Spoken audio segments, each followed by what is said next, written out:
Centre point Tamil Nadu நேயர்களுக்கு வணக்கம். தாங்கள் பார்க்கிற ஒவ்வொரு காணொளிகளையும் சப்ஸ்கிரைப் செய்து, ஷேர் செய்து, லைக் செய்வதால் நாம் உயர்ந்து கொண்டு இருக்கிறோம். தொடர்ச்சியாக உங்கள் ஆதரவை வேண்டி நிற்கிறது சென்டர் பாயிண்ட் தமிழ்நாடு சேனல். வெறும் மக்கள் சந்திப்பை மட்டும் நிகழ்த்தி கொண்டிருக்க தாவேகா நடிகர் விஜய் அவர்கள் திடீரென மக்கள் போராட்டம் என அறிவித்து மாநிலம் முழுவதும் போராட்டம் நடத்தியது ஏன்? அதனுடைய பின்னணி என்ன? தாவேகா நடத்திய ஆர்ப்பாட்டத்தில் சூப்பர் ஸ்டார் ரஜினிகாந்த் அவர்களை ஆதவ் அர்ஜுனா கோழை என கொச்சைப்படுத்தியது ஏன்? தாவேகாவின் சார்பில் சென்னையில் நடந்த ஆர்ப்பாட்டத்தில் பேசிய தாவேகாவின் முன்னணி பொறுப்பாளர் ஆதவ் அர்ஜுன் அவர்கள் முனைவர் திருமாவளவன் அவர்கள் பயந்து கொள்கிறார், பம்முகிறார் என ஆபாசமாக பேசியது ஏன்? நடிகர் விஜய் அவர்கள் கட்சி துவங்கி 2 வருஷம் ஆச்சு. மக்கள் சந்திப்பை நிகழ்த்தினாரு. ஒவ்வொரு சந்திப்புலையும் ஏதோ ஒரு விபரீதம் நடந்துகிட்டே இருக்கு. அவர் சந்திச்ச அந்த மக்கள் சந்திப்பு எல்லா சந்திப்பிலுமே திமுக வெறுப்பு பிரச்சாரத்தை தான் பேசினாரே ஒழிய மக்களுக்கான எந்த விஷயத்தையும் அவர் பேசல. கடைசியா மகளிர் மாநாட்டு தான் ஏதோ ஒப்புக்கு சப்புன்னு 4 திட்டங்களை அறிவிச்சார். இது சார்பா கடந்த வெள்ளிக்கிழமை மாலை 4:30 மணிக்கு பனையூர்ல முன்னணி பொறுப்பாளர்களும் விஜயும் நடந்துக்கிற ஒரு கூட்டம் நடந்தது. ஒரு 8 பேர் மட்டும் அதுல இருந்தாங்க. 8 பேர்ல விஜய் பார்த்து பொறுப்பாளர்கள் பல விஷயங்கள் அதுல பேசப்பட்டது. அதுல ரொம்ப முக்கியமான விஷயம், ஒவ்வொருத்தரும் யாராருகிட்ட எவ்வளவு காசு வாங்கினீங்க அப்படின்னு விஜய் பேசியிருக்காரு. நம்ம அதுக்குள்ள போல, அது சப்ஜெக்டும் இல்ல. குறிப்பா பொறுப்பாளர்கள் தொடர்ந்து நம்மை பற்றிய விவாதங்கள் என்ன இருக்குன்னா, மக்கள் சந்திப்பை நிகழ்த்துறீங்க, மக்கள்கிட்ட பேசுறீங்க, 2026ல ஆட்சிக்கு வர்றோங்கிறீங்க, ஆட்சிக்கு வந்தா இதையெல்லாம் புடுந்து வாங்குறீங்க. ஆனால் இதுவரை நீங்க மக்களுக்கு செய்தது என்ன? மக்களுக்காக நீங்கள் களத்தில் நின்றது என்ன அப்படிங்கிற கேள்வியை எல்லாரும் கேட்கிறாங்க. டிவி டிபேட்ஸ்கள்லயும் இதுவரைக்கும் விஜய் மக்களுக்கு என்ன செய்தார்? நேத்து சினிமாவில இருந்து இன்னைக்கு அரசியலுக்கு வந்தா உடனே முதலமைச்சர் ஆக்கிட முடியுமா அப்படிங்கிற கேள்வி பலமா எழுப்பப்படுது. பொதுமக்களும் அதை பேசுறாங்க அப்படின்னு பொறுப்பாளர்கள் சொல்லியிருக்காங்க. அப்ப விஜய் சொல்லியிருக்காரு, இல்லையே நம்ம தான் ஒரு 10-20 பேருக்கு லேப்டாப் கொடுத்துருக்கிறோமே அப்படின்னு சொல்லும்போது பொறுப்பாளர்களே ஒருத்தர் சொன்னாரு, ஐயா 8 லட்சம் பேருக்கு அரசு லேப்டாப் கொடுத்துருக்கு, நீங்க 10 பேருக்கு கொடுத்துட்டு ஆட்சியை கொடுங்கன்னு கேட்டீங்கன்னா கொடுப்பாங்களா அப்படின்னு கேட்டிருக்காங்க. அப்ப உடனடியா பொறுப்பாளர்கள் அறிவிக்கிறாங்க. என்ன அறிவிக்கிறாங்கன்னா, மாநிலம் முழுவதும் ஒரு ஆர்ப்பாட்டம் பண்ணோம்னா நாங்களும் எங்க வீட்டு மச்சானும் கச்சேரிக்கு போனாங்கிறது சொல்லிக்கலாம் இல்லையா, நாங்களும் மக்களுக்காக போராட்டத்துல நின்னோம்னு சொல்லிக்கலாம் இல்லையா அப்படின்னு சொன்ன உடனே அதுக்கு ஒத்துக்கிட்டாரு. சரி, ஒரு போராட்டத்தை பண்ணுங்க அப்படின்னாரு. அதுல ஒரு காமெடி பாருங்க. இப்போ எத்தனையோ கட்சிகள் இருக்காங்க, போராட்டம் அறிவிப்பாங்க. இப்ப விடுதலை சிறுத்தைகள் எடுத்துட்டீங்கன்னா ஒரு போராட்டத்தை அறிவிப்பாங்க. போராட்டத்தை அறிவிச்சுட்டு என்ன பண்ணுவாங்க, மாநில முழுவதும் போராட்டம் அறிவிப்பாங்க. தலைமையிலிருந்து என்ன பண்ணுவாங்கன்னா, இந்த மாவட்டத்துக்கு இவர் பொறுப்பாளரா போய் பேச்சாளரா அன்னைக்கு அந்த ஆர்ப்பாட்டத்துல கலந்து கொண்டு சிறப்பு பேச்சாளரா பேசுவார் அப்படிங்கிற பட்டியல் தயார் பண்ணி அனுப்புவாங்க. சென்னை போன்ற மைய பகுதியில தலைவர் அதை முன்னின்று நடத்துவார். இது விடுதலை சிறுத்தைகள்ல மட்டும் இல்ல, மாநிலம் தழுவிய ஒரு போராட்டம்னா தலைவர் ஒரு இடத்துல பேசுவாரு, மற்ற முன்னணி பொறுப்பாளர்கள்லாம் ஒவ்வொரு ஊர்லயும் பேசுவாங்க. இதுதான் போராட்டத்தினுடைய வடிவம். இப்படிதான் காலங்காலமா நடந்துகிட்டு இருக்கு. இப்ப தாவேகா அறிவிச்ச போராட்டத்துல பாத்தீங்கன்னா, முன்னணி பொறுப்பாளர்களா இருக்கிறவங்களும் அல்லு சில்லுக இப்ப சேர்ந்ததுகளும் சேர்ந்து ஒரு போராட்டம் நடத்தி இருக்கு. நம்மால எப்பவும் போல பனையூர்ல படுத்துக்கிட்டாரு. ஒரு தலைவன்னா இந்த போராட்டத்துல கலந்து பேசணும்ல, அதுதானங்க ஒரு தலைவருக்கு அறிகுறி. இவர் பனையூர்லயே படுத்துக்கு வரான், முன்னணி பொறுப்பாளர்கள்லாம் போராட்டத்துல பங்கு பெற்று பேசினாங்க. இதுல விஷயம் என்னன்னா, மாநிலம் தழுவி, அதாவது ஒருங்கிணைந்த மாவட்டம்னு பார்த்தாலும் ஏறக்குறைய வருவாய் மாவட்டம் 39 மாவட்டம் இருக்கு. அந்த 39 மாவட்டங்கள்ல இவங்க ஒண்ணும் நடத்தல. மொத்தமே ஒரு 4 மாவட்டத்துல தான் நடத்திருக்காங்க. செய்தி என்னன்னா, இவங்க அறிவித்த போராட்டம் ஒண்ணுமே இல்லை, நீர்த்து போச்சு.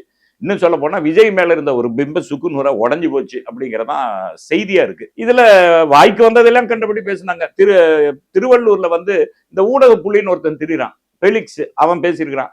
அவன் என்ன காரணத்துக்காக போராட்டம் நடத்தணுமோ அதையெல்லாம் விட்டுட்டு விஜய் புகழ் பாடுறதுதான் அவனோட வேலையா இருந்தது. சரி, அவனை பத்தி நம்ம பேச வேண்டிய அவசியம் இல்லை, நம்ம தராதரத்துக்கும் அவன் இல்லை. இப்ப சென்னையில ஆர்ப்பாட்டம் நடந்தது. அந்த சென்னை ஆர்ப்பாட்டத்துல பேசின ஆதவ் அர்ஜுன் அவர்கள், அதாவதுங்க, ஒரு மனுஷனுக்கு கெட்ட நேரம் ஆரம்பிச்சிருச்சுன்னு வச்சுங்களேன், தொடக்கூடாததை தொடுவாங்க. அதுதான் கெட்ட நேரம். நான் ஜாதகத்து ரீதியா சொல்ல வரல, பொதுவாவே ஒரு மனுஷனுக்கு கெட்ட நேரம் ஆரம்பிச்சுன்னா எதை தொடக்கூடாதோ அதை தொடுவாங்க. அப்படி தொட்டதுதான் இந்த ஆதவ் அர்ஜுன் தொட்டார். எதை தொட்டார்னா 2 விஷயத்த தொட்டிருக்காரு. இந்த 2மே ஆபத்தான விஷயம். அவங்க அரசியலுக்கு சொல்றேன். முதல் என்னன்னா, ரஜினிகாந்தை பத்தி பேசியிருக்காரு.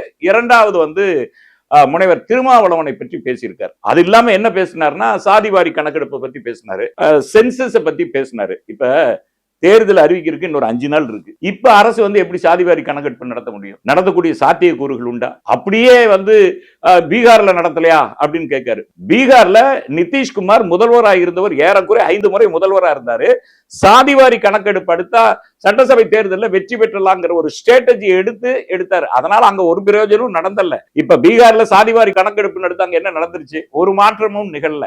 இவங்களுக்கு என்னன்னா, தேர்தலை ஒட்டி சாதிவாரி கணக்கு எடுங்க அப்படின்னு சொன்னா நம்ம மக்கள் போராட்டத்தில் நின்ன மாதிரியும் இருக்கும், தேர்தலுக்கு அது சப்போர்ட்டாவும் இருக்கும்னு நிதிஷ்குமார் பாணிய இவங்க கடைபிடிக்கிறாங்களா? அவங்க அப்படி கடைபிடிச்சு இதுல பேசினாரு. சாதிவாரி கணக்கெடுப்புனா என்ன அப்படின்னு கேட்டா அதை பத்தி அவங்களுக்கு தெரியாது. அப்புறம் அந்த மாநிலம் தழுவி நடந்திருக்கிற சின்ன சின்ன அசம்பாவிதங்களை பத்தி பேசினாரு. அதுக்கு அரசு அது வந்து எல்லாத்துக்கும் உரிமை இருக்கு, அதை நம்ம வந்து மறுக்கிறதுக்கு இல்ல. இப்ப அதுல பேசின ஆதவ் அர்ஜுன் வந்து மாண்புமிகு முதலமைச்சர் அவர்களை முட்டாள் ஸ்டாலின், அதுக்கு பதிலடி வாங்கிட்டு இருக்காரு. அது திமுக காரங்க அவருக்கு என்ன பதிலடி கொடுக்கணுமோ அதை கொடுத்துட்டு இருக்காங்க. இருந்தாலும் ஒரு மாண்புமிகு முதலமைச்சர் அவர்களை முட்டாள் ஸ்டாலின் அப்படின்னு சொன்னதை வந்து நம்ம ஒரு காலம் வரவேற்க முடியாது. பொதுவாவே ஆதவ் அர்ஜுன் மேடையில் ஏறினார்னா ஒரு தாந்தோன்றித்தனமா பேசிட்டு இருக்கிறத தமிழ் மக்கள் கவனிச்சுக்கிட்டு தான் இருக்காங்க. சரி, இப்ப திருமாவளவனை பார்த்து என்ன சொல்றாருன்னா, இப்படி ஒரு சம்பவம் நாங்குநேரியில இப்படி ஒரு சம்பவம் நடந்துருச்சு, சிவகங்கையில இப்படி ஒரு சம்பவம் நடந்துருச்சு. ஆனா எதிர்த்து கேட்க வேண்டிய திருமாவளவன் பயந்துக்கிறாரு, பேசவே இல்லை, ஸ்டாலினை பார்த்தோன்னே பம்முறாரு அப்படின்லாம் பேசியிருக்கிறாரு ஆதவ் அர்ஜுன். ஏற்கனவே அம்பேத்கரை கொச்சப்படுத்தி பேசுறதுனால அந்த சத்யகுமார் அவனை வந்து நான் அவன் இவன் பேசினேன். இப்ப ஆதவ் அர்ஜுனா அவன் இவன் பேசுறதா எப்படி பேசுறதுன்னு எனக்கு தெரியல. இருந்தாலும் ஒரு காலத்துல அம்பேத்கர் திடல்ல கால் வச்சதுனால கொஞ்சம் மரியாதையை பேணி காப்போம். ஏன்னா இனிமேல் அவன் இப்படி பேசிடக்கூடாதுங்கிற இறுதி எச்சரிக்கையா கூட இந்த காணொலி இருக்கலாம் இல்லையா? அதனால இப்பத்திக்கு கொஞ்சம் மரியாதையோடவே பேசுவோம். பொதுவாவேங்க ஆளும் வளரணும், அறிவும் வளரணும், அதுதான் வளர்ச்சின்னு பட்டுக்கோட்டை பாடியிருக்காரு. இவர் ஆளு வளர்ந்திருக்காரு, அறிவு ஏனோ வளரல, அது அப்படிதான் தெரியுது. இந்த வெளிமண்டல மக்களுக்காக போராடிய அண்ணன் திருமாவளவன் 92,000 காலத்துல அவரை பேச்சு பார்த்து நான் வளர்ந்தவன். ஆனா இந்த பிரச்சனைக்கு அண்ணன் பேச மாட்டேங்கிறாரு, என்னன்னே தெரியல. அண்ணன் என்ன ஆனாருன்னு தெரியல. முதலமைச்சரை பார்த்தவன டக்குன்னு பயப்படுறாரு அண்ணன். இப்ப விடுதலை சிறுத்தைகள் கட்சி தலைவர் முனைவர் திருமாவளவன் ஸ்டாலினை பார்த்தோன்னு பயந்துகிறாரு, அதனாலதான் இந்த மாதிரி சம்பவங்களுக்கு போய் முன்னால நிக்க மாட்டாரு அப்படின்னு பேசியிருக்காரு. அந்த மூளைகட்டவருக்கு கொஞ்சம் நினைவுபடுத்த வேண்டியது அவசியமா இருக்கு. ஏன்னா இவர் வந்து குச்சி ஐஸும் குருவி ரொட்டியும் சாப்பிட்டு பள்ளிக்கூடத்துக்கு போயிட்டு இருக்கிறப்பவே திருமாவளவன் போராட்ட களத்துல நின்னுவருங்கிறதுக்காக நான் சொல்றேன், கொஞ்சம் பாருங்க, கவனிங்க. எழுச்சி தமிழர் தலைமையில் நடைபெற்ற விடுதலை சிறுத்தைகள் மாநாடு பட்டியல். ஜூலை 2003 அடக்குமுறை சட்டங்கள் எதிர்ப்பு மண்டல மாநாடு. ஜூலை 7 அதே மாநாடு தருமபுரி, விழுப்புரம். சங்கரன் கோயில்ல ஜூலை 23 மற்றும் திருவாரூர். இது எதை மையமா வச்சுன்னா அடக்குமுறை சட்டங்கள் எதிர்ப்பு மண்டல மாநாடு. அதே மாதிரி 2004 இந்துத்துவ பண்பாட்டு திணிப்பு எதிர்ப்பு மாநாடு சேலம். 2005 4ஆம் வட்டமேசை மாநாடு, தனி வாக்காளர் தொகுதி கேட்டும் மற்றும் இரட்டை வாக்குரிமை மையப்படுத்தி மாநாடு மதுரையில. 2006 ஈழத்தமிழர் பாதுகாப்பு மாநாடு சென்னை. அதே 2006 தமிழக பொன்விழா மண்டல மாநாடு சென்னை, காரைக்குடி, திண்டுக்கல், நாகர்கோயில் மற்றும் கோவை. 2006 சமூக நீதி மீட்சி மாநாடு சென்னை. 2007 மண்ணுரிமை மாநாடு திருநெல்வேலி. 2008 கருத்துரிமை மீட்பு மாநாடு சென்னை. அதே 2008 மகளிர் உரிமை மாநாடு மதுரையில. 2008 தலித் கிறித்தவர் எழுச்சி மாநாடு விழுப்புரம். அதே 2008 தமிழீழ அங்கீகார மாநாடு சென்னை. 2009 எழும் தமிழ் ஈழம் இன விடுதலை மாநாடு சென்னை. 2010 உழைக்கும் மகளிர் உரிமை மாநாடு நெல்லை. 2010 தமிழர் இறையாண்மை மாநாடு மறைமலை நகர், காஞ்சிபுரம் மாவட்டம். 2013 சமூக அமைதிக்கான மக்கள் ஒற்றுமை மாநாடு. 2014 கல்வி உரிமை மாநாடு. 2015 விடுதலை சிறுத்தைகளின் வெள்ளி விழா மாநாடு. அதே 2015 மது ஒழிப்பு மகளிர் மாநாடு திருச்சி. 2016 நதி நீர் உரிமை பாதுகாப்பு மாநாடு. 2016 அரசியலமைப்பு சட்ட பாதுகாப்பு மாநாடு புதுச்சேரி. 2017 ஆணவ படுகொலைகள் எதிர்ப்பு மாநாடு தருமபுரி. 2017 மாநில சுயாட்சி மாநாடு சென்னை. அதே 2017 மாநில சுயாட்சி மாநாடு நெல்லூர் மற்றும் ஆந்திரா பக்கத்து மாநிலம். 2017 வழக்கறிஞர் அணி மாநாடு சென்னை. 2018 அரசியலமைப்பு சட்ட பாதுகாப்பு மாநாடு ஆந்திரா, 2018 மாநில சுயாட்சி மாநாடு புதுச்சேரி, 2018 வணிகரணி மாநாடு திருச்சி, 2018 பெண்களும் அர்ச்சகராகலாம் சட்ட மாநாடு சேலம், 2019 தேசம் காப்போம் மாநாடு திருச்சி, 2019 தேசம் காப்போம் மாநாடு ஆந்திரா, 2019 சனாதன எதிர்ப்பு மாநாடு சென்னை, 2019 சனாதன கல்வி கொள்கை எதிர்ப்பு மாநாடு புதுச்சேரி, 2020 தேசம் காப்போம் பேரணி திருச்சி, 2022 வணிகர்கள் வாழ்வுரிமை மாநாடு திருச்சி, 2023 வெல்லும் ஜனநாயகம் மாநாடு திருச்சி, 2024 மது மற்றும் போதைப் பொருள் ஒழிப்பு மகளிர் மாநாடு கள்ளக்குறிச்சி. இது 2024 வரைக்கும். இப்ப 2026 தேர்தல் முடிஞ்சொன்ன தமிழ் தேசிய எழுச்சி மாநாடு. இதெல்லாம் அண்ணன் திருமாவளவன் அவர்கள் நடத்திய மாநாடுகளுடைய பட்டியல். இது இல்லாம பேரணி, கண்டன ஆர்ப்பாட்டம், பொதுக்கூட்டம், இதெல்லாம் தனி. நாடாளுமன்ற உரைகள், சட்டமன்ற உரைகள், இதெல்லாம் தனி. அதாவது ஒன்னு பேசும்போது ஒருத்தரை பத்தி நல்லா தெரிஞ்சு பேசணும், இல்லைன்னா பேசாம விட்டுறணும். முனைவர் திருமாவளவன் அப்படின்னாவே போராட்டம். போராட்டத்தினுடைய அடையாளம் யாருன்னா திருமாவளவன் தான். இவ்வளவு மாநாடுகள் அவர் நடத்தியிருக்காரு 2003 இருந்து.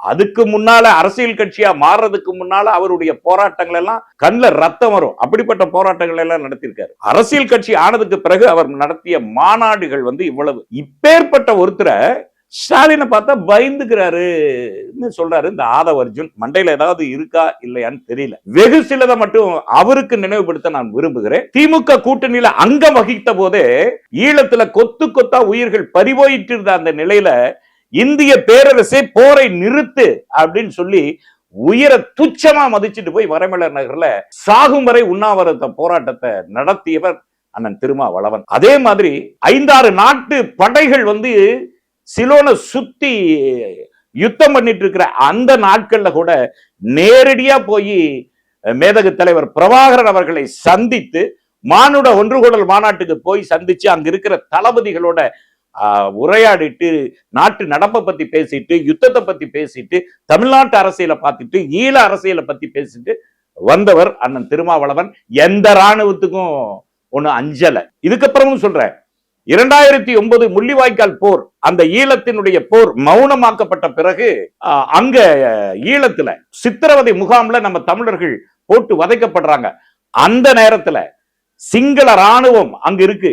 ஈழ பகுதிகளை சுத்தி சிங்கள ராணுவம் இருந்தாலும் அங்க செஞ்சிலுவை சங்கம் கூட உள்ள போக முடியாத நிலையிலும் கூட அந்த ஈழ மக்கள் அங்க என்ன சித்திரவதை பண்ணிட்டு இருக்காங்கன்னு உலகத்துக்கே தெரியாம ஒரு இரும்பு கதவு அங்க அடைக்கப்பட்டு கிடந்தது. அப்ப எல்லாரும் அந்த ஈழ மண்ணுல கால் வைக்க பயந்து நடுங்கி சாகிற அந்த நேரத்துல கூட நம்ம தமிழ் மக்கள் படுகிற அந்த ஈழ உறவுகள் படுகிற அவஸ்தைகளை காணொலியா எடுத்து ராணுவத்தினுடைய அடக்குமுறைகளை எல்லாம் தகர்த்தெறிந்து காணொலி எடுத்து உலகத்துக்கே சொல்லி வதக்குறாங்க ஐயா அப்படின்னு சொன்னதுக்கு பிறகுதான் உலக நாடுகளுடைய பார்வையே இலங்கை பக்கம் திரும்பிச்சு.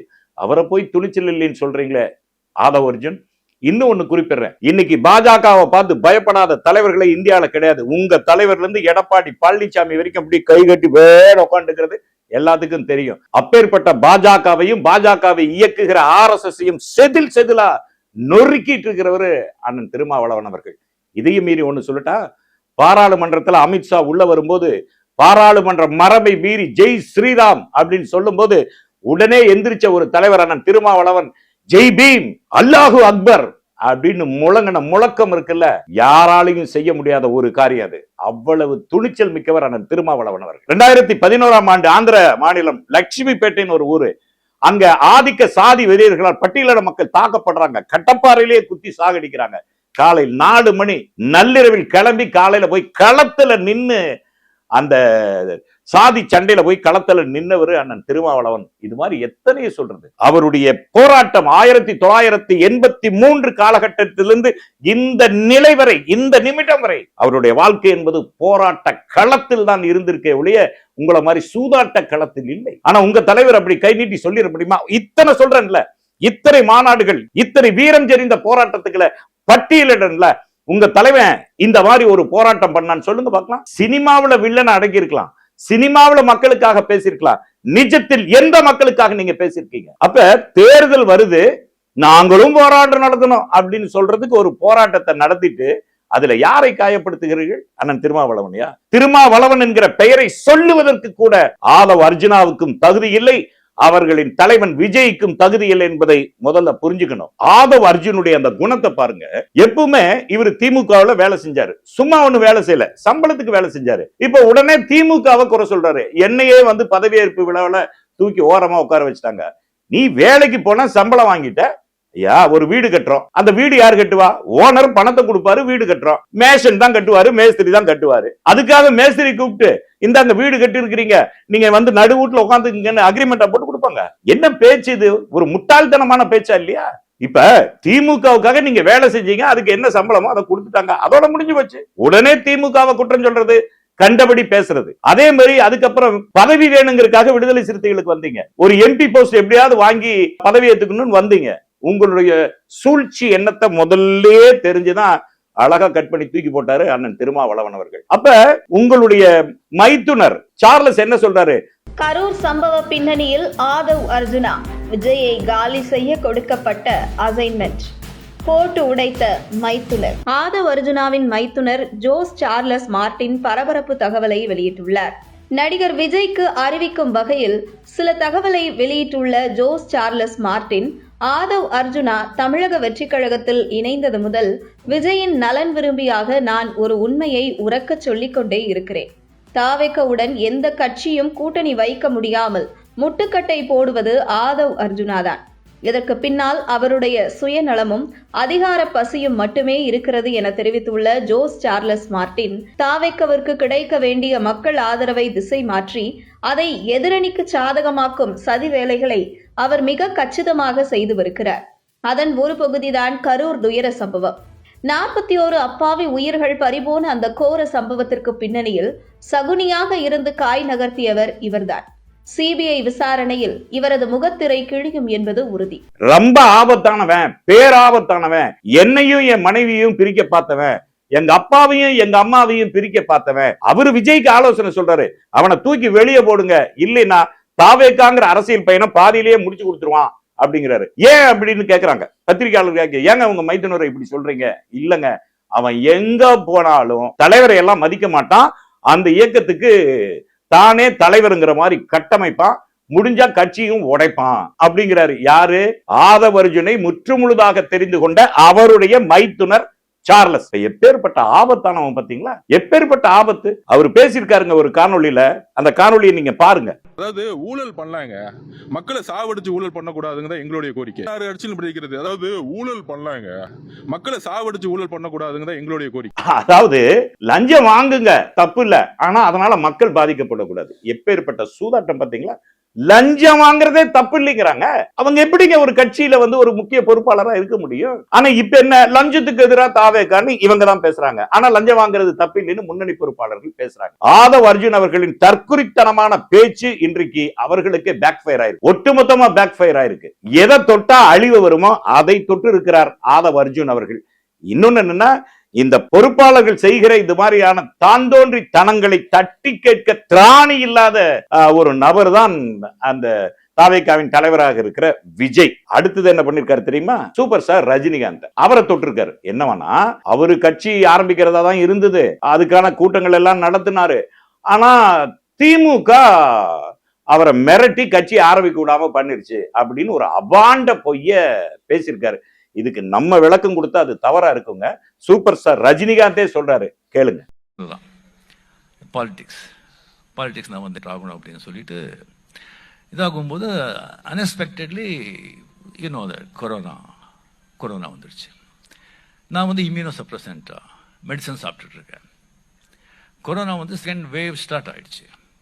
நான் பாலிடிக்ஸ் கமிட் ஆகிட்டேன், பின்னாலே போக முடியாது, இந்த விஷயத்தையும் சொல்லக்கூடாது. நான் டாக்டர் கிட்ட நான் சொன்னேன், இல்லைங்க செகண்ட் வேவ் வந்துட்டு இருக்கு.